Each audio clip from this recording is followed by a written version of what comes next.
تم نے جو کچھ سیکھا ہے وہ خود نہیں سیکھا، وہ تمہیں اللہ نے لیا ہے، وہ بہت تھوڑا بھی ہے۔ فَفِرُّوا إِلَى اللَّهِ، میری طرف دوڑ لگاؤ، میرے پاس آؤ، میرے پاس تمہیں زندگی کا حل ملے گا۔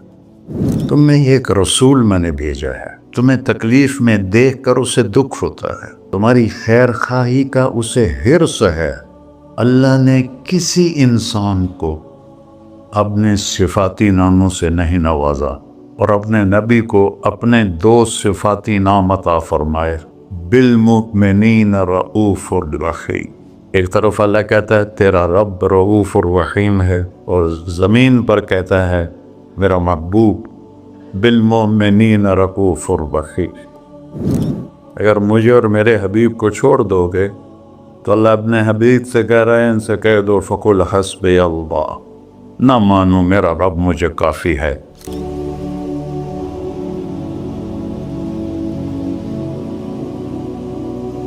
انسان کے بارے میں اللہ تعالیٰ کی کتاب کہتی ہے کہ انہو کان ظلوما جہولا، بہت بڑا جاہل ہے اور بہت بڑا نادان ہے۔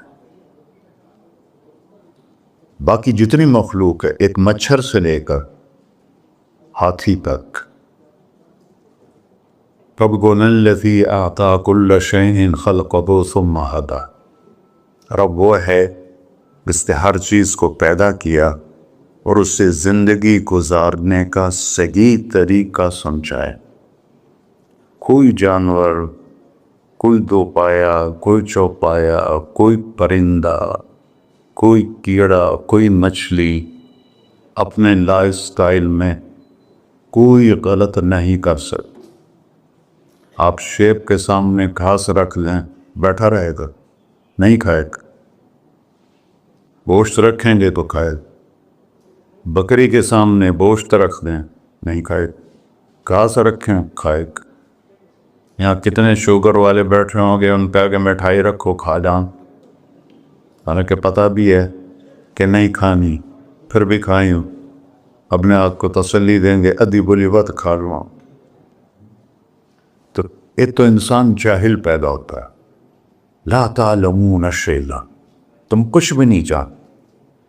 پھر کسی نے کسی شعبے میں علم حاصل کیا، کوئی کسی شعبے میں، کوئی کسی شعبے، ان تمام کے اوپر ایک آیت اللہ نے ایسے پھیلا دی ہے، وَمَا أُوتِيتُم مِّنَ الْعِلْمِ إِلَّا قَلِيلًا، تم نے جو کچھ سیکھا ہے وہ خود نہیں سیکھا، وہ تمہیں اللہ نے لیا ہے، وہ بہت تھوڑا بھی ہے، إِلَّا قَلِيلًا، وہ تھوڑا بھی ہے۔ تو تھوڑے علم کے ساتھ کوئی کام بھی صحیح نہیں ہو سکتا۔ تو پھر کیا حل ہے؟ اللہ تعالیٰ نے کہا فَفِرُّوا إِلَى اللَّهِ، میری طرف دوڑ لگاؤ، میرے پاس آؤ، میرے پاس تمہیں زندگی کا حل ملے گا۔ یا اللہ تو اب اوپر ہے، کہاں سے تیری باتوں کا پتہ چلے گا؟ تو اللہ تعالیٰ نے فرمایا لَقَدْ جَاءَكُمْ رَسُولٌ مِّنْ أَنفُسِكُمْ، تم میں ایک رسول میں نے بھیجا ہے، عزیزٌ علیہ ما عنتم، تمہیں تکلیف میں دیکھ کر اسے دکھ ہوتا ہے، حریصٌ علیکم، تمہاری خیر خواہی کا اسے حرص ہے، خیر خواہی کا لالچ ہے، بالمؤمنین رؤوف الرحیم، اللہ نے کسی انسان کو اپنے صفاتی ناموں سے نہیں نوازا اور اپنے نبی کو اپنے دو صفاتی نام عطا فرمائے، بالمؤمنین رؤوف الرحیم، ان ربک لرؤوف الرحیم۔ ایک طرف اللہ کہتا ہے تیرا رب رؤوف الرحیم ہے، اور زمین پر کہتا ہے میرا محبوب بالمؤمنین رؤوف الرحیم، وہ آپ کے لیے رؤوف الرحیم ہے۔ تو رؤوف بہت نرم، حد سے زیادہ نرمی کرنے والا، رحیم، ہر وقت رحمت کرنے والا، ہر وقت رحمت کرنے والا۔ اور اگر تھوڑی سی دھمکی سنائی فَإِن تَوَلَّوْا، اگر مجھے اور میرے حبیب کو چھوڑ دو گے تو اللہ اپنے حبیب سے کہہ رہے ہیں ان سے کہہ دو فَقُلْ حَسْبِيَ اللَّهُ، نہ مانو میرا رب مجھے کافی ہے، علیہ توکلت وهو رب العرش العظیم، میرا اسی پر توکل ہے۔ تو کوئی بھی شعبہ ہو زندگی کا، ہمارے پاس علم تھوڑا ہے، آنکھیں وہاں تک دیکھ رہی ہیں، آگے نہیں، پیچھے نہیں دیکھ رہے، اب ادھر نہیں دیکھ رہی، اب ادھر نہیں دیکھ رہے، اب نیچے نہیں دیکھ رہے، ایک بول رہا ہے اور آپ سن رہے ہیں، یہاں دو شروع ہو جائیں تو آپ کو کچھ سمجھ میں نہیں آئے گا کہ کیا بولا جا رہا ہے۔ دیکھنا کمزور، سننا کمزور، سوچ کمزور، انسانی دماغ 4-5% سے زیادہ کام نہیں کرتا، بلکہ وہ سویا ہوا ہے، وہ نہ جنت میں کھولے گا۔ تو ہماری سوچ ایک وقت میں دو چیزیں نہیں سوچ سکتے، ایک وقت میں دو چیزوں پر غور نہیں کر سکتے، تو لہٰذا فَفِرُّوا إِلَى اللَّهِ، اللہ کی طرف دوڑو۔ اللہ کی طرف دوڑنے کا اللہ نے سورہ نساء میں کہا فَلَا وَرَبِّكَ لَا يُؤْمِنُونَ حَتَّى يُحَكِّمُوكَ فِي مَا شَجَرَ بَيْنَهُمْ، میرے محبوب یہ پہلی قسم ہے قرآن کی، جو قرآن میں قسمیں ہیں، سورہ نساء پہلی قسم ہے، اور اتنا اس میں اظہار محبت ہے جس کو کسی بھی زبان میں منتقل نہیں کیا جا سکتا۔ میں کوشش کرتا ہوں تھوڑا واضح کرنے۔ قسم کھانے والا خود رب ہے، خود آپ ہے، اور کیا کہہ رہا ہے؟ مجھے آپ کے رب کی قسم۔ اس سے لگتا ہے کہ قسم کھانے والا رب کوئی اور ہے اور رب محمد کوئی اور ہے۔ عربی میں جب اظہار محبت کو پیک پہ پہنچایا جائے، جس کے آگے اوپر کوئی چوٹی نہ ہو ہمالیہ کی طرح، تو وہاں یہ تکلم کا سلیقہ اور طریقہ ہوتا ہے جس کو اللہ نے صرف اپنے حبیب کے لیے استعمال کیا، فَلَا وَرَبِّكَ، مجھے آپ کے رب کی قسم۔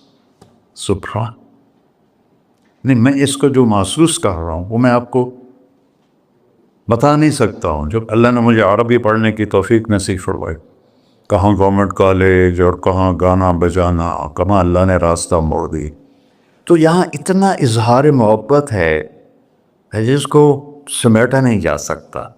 تو اس کے بعد ہے فَلَا وَرَبِّكَ، مجھے آپ کے رب کی قسم۔ اللہ اپنی قسم کیسے اٹھا رہا ہے؟ اپنے نبی سے جوڑ کر، مجھے آپ کے رب کی قسم۔ یہ آباد والوں کو بتا دو، جب تک آپ کی غلامی نہیں کریں گے میرے نظروں میں کوئی حیثیت نہیں ہے، شاید برج خلیفہ سے بھی بڑا ٹاور بنا دیں، کوئی حیثیت نہیں۔ یہاں حیثیت کا سکہ محمدیت پر ہے، نہ کہ پیسے پر، نہ کہ شکل و صورت پر، نہ کہ کسی اور نسبت کا، ایک ہی سکہ ہے، وہ ہے محمد و رسول۔ جب ہمارے نبی تشریف لے گئے معراج، تو آپ نے عرض کی یا اللہ اتخذت ابراہیم خلیلا وموسیٰ کلیما وعلنت لداود الحدید وسخرت لسلیمان الریاح واحیت لعیسی الموتى فماذا جعلت لی، یا اللہ یہ معراج موسیٰ علیہ السلام نے کہا ارنی انظر الیک، تھوڑا اپنا نظارہ تو کرا دے، تو اللہ تعالیٰ نے کہا لن ترانی موسیٰ، تیرے بس کا نہیں ہے۔ موسیٰ علیہ السلام لاڈلے نبی تھے، ہمارے نبی نے فرمائے، وہ اللہ سے ضد کر لیتے تھے کہ نہیں ایک باری تو دیکھنا ہے۔ کہا اچھا ٹھیک، میں پہاڑ پہ تجلی ڈالتا ہوں، وہ کھڑا رہے گا تو بھی دیکھ لے۔ فلما تجلی ربہ للجبل، اب یہ عرش کے اوپر سے تجلی آئی ہے، پہاڑ پہ پڑی ہے، جعلہ دکا، پہاڑ ریت بن گیا، وخر موسیٰ صاعقہ، اور موسیٰ علیہ السلام بے ہوش ہو کے یہ گئے، پتہ نہیں کتنی دیر بولے گئے، ہوش میں آیا تو کہنے یا اللہ میری توبہ ہوں میں نہیں آتا. اور یہاں سارے پردے ہٹا کر اللہ اور محبوب آمنے سامنے، اور وہ انہی آنکھوں سے دیکھ. جنت میں اللہ نئی آنکھ دے گا جس سے ہم اللہ کو دیکھیں گے، نئے کان دے گا جس سے ہم اللہ کی سنیں. میرے محبوب تو اسی دنیاوی آنکھوں سے اپنے اللہ پر ایسے دیکھ رہے ہیں. اور میرا رب کیا پروٹوکول دے رہا ہے. آپ لوگوں کے کیا پروٹوکول ہے؟ آج جھنڈے ہوتے ہیں، کل جیل ہوندی. تو میرا رب کہہ رہا ہے السلام علیک ایھا النبی ورحمۃ اللہ وبرکاتہ. کیا سلام پیش کیا میرے اللہ نے اپنے بندے کو. عبد ہے، عبدہ ورسولہ. عطیات میں پڑھتے ہیں واشہد ان محمدًا عبدہ ورسولہ. اللہ کے بندے ہیں، رسول ہیں. اللہ کہہ رہا السلام علیک ایھا النبی، اے عزت والے نبی، ایھا نبی، ورحمۃ اللہ، میری رحمت، وبرکاتہ، اور میری برکتیں. اور میرے ماں اگر اللہ حدیث میں آتا ہے اگر اللہ ایک تجلی پوری کائنات پہ ڈال دے عرش سے لے کر نیچے تک، تو جتنی یونیورس ہے، صرف دنیا نہیں، جتنی یونیورس ہے جل کے راکھ ہو جائے گی، راکھ ہو جائے گی. اور جو آج تک ناسا والوں نے ڈھونڈا ہے وہ 3% ڈھونڈا ہے، 97% بلیک ہے. اس کی ناسا کی رپورٹ ہے، غلط ہے یا صحیح ہے انہی کے ذمے. یہاں سے جہاز اڑے روشنی کی رفتار 3,00,000 کلومیٹر فی سیکنڈ، 3,00,000 کلومیٹر فی سیکنڈ اڑے، اور یہاں تک 90 ارب سال اڑتا رہے تو یہ 3% کور ہوگا. تو جو 97% ہے پھر تو نظر ہی نہیں آتا ہے. تو میرے نبی نے فرمایا کل کائنات جل کے راکھ ہو جائے گی. اور میرے رب نے پردہ ہٹایا، اپنے حبیب کو اپنا آپ دکھایا. وہ انہیں دیکھ رہے ہیں، یہ انہیں دیکھ رہے ہیں. ہوش و حواس میں بات ہو رہی ہے. اتنی بڑی ہستی کو چھوڑ کر آپ لوگ یا میں کیسے صحیح راستے پہ چل سکتے ہیں؟ جن کا علم کی انتہا ہے اللہ، اور جس نے اللہ کو دیکھ لیا ہو اس کے علم کو کوئی پہنچ سکتا ہے؟ پھر آپ نے فرمایا جیسے میں آگے دیکھتا ہوں میں پیچھے بھی دیکھتا ہوں. اللہ مجھے پیچھے بھی دکھاتا، آگے بھی دکھاتا. آپ نماز پڑھا رہے تھے، نماز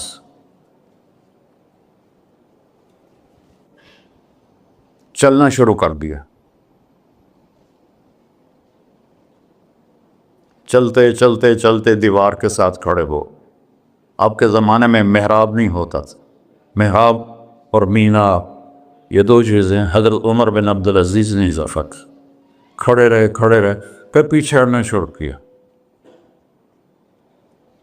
اور مصلی کے کنارے پر جا کر کھڑے ہو گئے.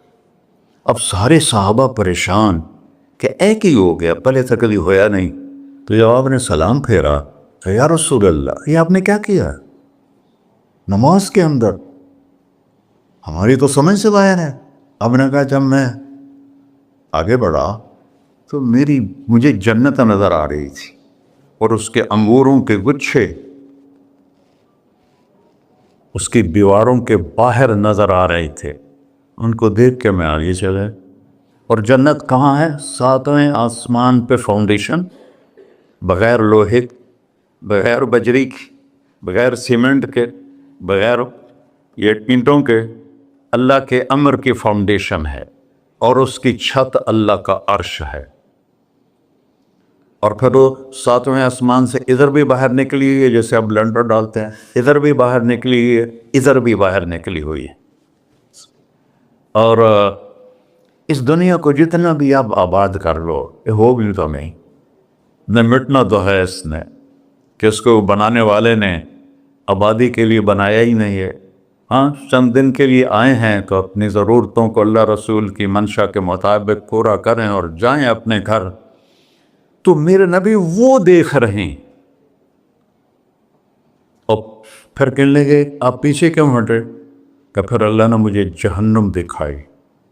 جہنم کہاں ہے اس کو میرے نبی نے فکس کر کے بتایا جیسے جنت کو بتایا؟ نہ اللہ نے بتایا ہے، وہ بھی اوپر ہی. کب ہمیں جہنم نظر آئی، اس کے شعلے نظر آئے تو ڈر کے میں پھر پیچھے ہٹ گیا. اب بتاؤ، جو اتنی بڑی آنکھ رکھتا ہو، آپ اس کی بات کو نہ مانیں اور بازار کی بات مانیں تو ہم سے بڑا کوئی بیوقوف ہے؟ میرا نبی کہتا ہے، میرا اللہ کہتا ہے، اللہ سود کو مٹاتا اور صدقے کو بڑھاتا ہے. آج کے سب تاجروں کا ذہن ہے بینکوں کے بغیر ہم کام کیسے کریں. تو میرے تو میں ایک حدیث بیان کر رہا تھا کہ یا اللہ میرے لیے کیا ہے؟ تو اللہ تعالیٰ نے فرمایا آپ کے لیے وہ ہے کسی کے لیے. اولیس قد اعطیتک افضل من ذلک کلہ، میرے محبوب آپ کو تو میں نے وہ دیا ہے جو کسی کو بھی نہیں دیا. یا اللہ کیا دیا ہے؟ کہا اللہ ذکرت الا ذکرت معی، قیامت تک تیرا نام میرے نام کے ساتھ جڑ گیا ہے، یہ جدا نہیں ہو سکتا. لا الہ الا اللہ بولو آگے. لا الہ الا اللہ کے ساتھ 1.25 نبی جڑے، آدم بھی جڑے، شیس بھی جڑے، ادریس بھی جڑے، نوح بھی جڑے. لیکن جیسے کسی کا ٹرانسفر ہو جاتا ہے تو نیم پلیٹ تبدیل ہو جاتی ہے. ہر نبی کے جانے کے بعد کلمے کا دوسرا حصہ اس کے نام کے ساتھ تبدیل ہو جاتا تھا. لیکن اللہ نے فرمایا میرے محبوب قیامت کا دھماکہ بھی تیرے نام کو مجھ سے دور نہیں کر سکتا. اللہ ذکرت الا ذکرت معی، قیامت تک تیرا نام میرے نام کے ساتھ جڑ گیا. وشرحت لک صدرک، میں نے آپ کا سینہ کھول لیا. ورفعت لک ذکرک، میں نے آپ کے نام کو بلند کر دیا. وجعلتک فاتحا وخاتما، یہ دو عجیب صفتے ہیں. اب لوگ پہلے آئے ہیں، میں بعد میں آیا. اب میں پہلے کہلا سکتا ہوں؟ میں تو پہلے آیا نہیں، میں تو بعد میں آیا. اور کچھ لوگ میرے بھی بعد آئے ہیں. جو پہلے آئے ہیں وہ بعد میں نہیں کہلائے جا سکتے، جو بعد میں آئے ہیں وہ پہلے نہیں کہلا سکتے. اور میرا رب کہہ رہا ہے جعلتک فاتحا، ابتدا کرنے والا بھی تو ہے، وخاتما، اور انتہا کرنے والا بھی تو ہے میرے محبوب.